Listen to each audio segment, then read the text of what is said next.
Good morning mga ka-amazing. More videos tayo ngayon, panibagong update. Today is Friday, April 20, 2024. Ito tayo ngayon kasama sa biyahe ng Peña Francia 11. At syempre mga ka-amazing, on board muna tayo sa Peña Francia 11 tulad ng dati. Babiyahe tayo ng Delahican. After Delahican, Romblon naman. Pabalik-balik lang tayo. Ganoon lang mga ka-amazing ang takbo ng Roro. Ang Peña Francia 11 ay napakasipag.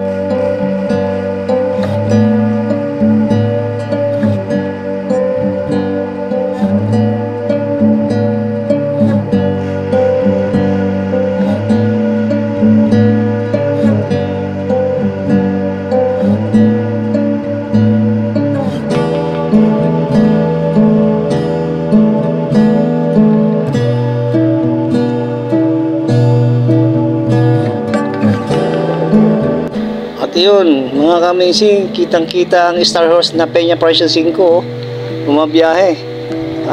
Halos magpapanabay lang kami. Tama-tama, puro kargado rin rito, kitang kita. Kaya mga ka-amazing, pagka kayo makakasakay ng biyaheng Romblon o Marinduque, Lucena o kaya ganyan mga sasakyan natin Roro, ay dito na tayo sa Star Horse Shipping Lines. Maaasahan at syempre magandang posibilidad at komportable ang inyong pagbiyahe.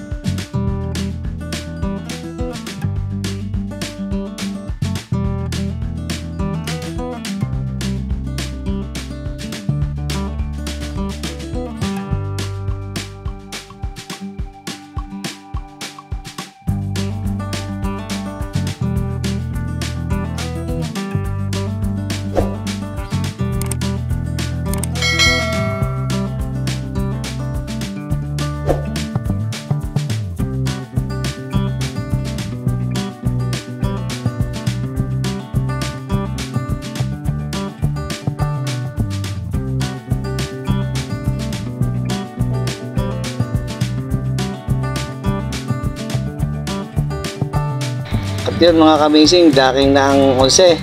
Kita-kita ang pasahero, dami. Tuwa sila sa biyahe nila dahil nakarating din sila sa Delahican. At halatang relax na relax sila dahil sa biyahe pa lamang nila ay agad na ng kanilang pwesto. Hindi sila gasinong hirap sa biyahe. At syempre pagkatapos ng magbaba ng mga pasahero ay general cleaning naman si Peña Francia 11 para maging malinis ito at kaya-aya sa mga pasahero.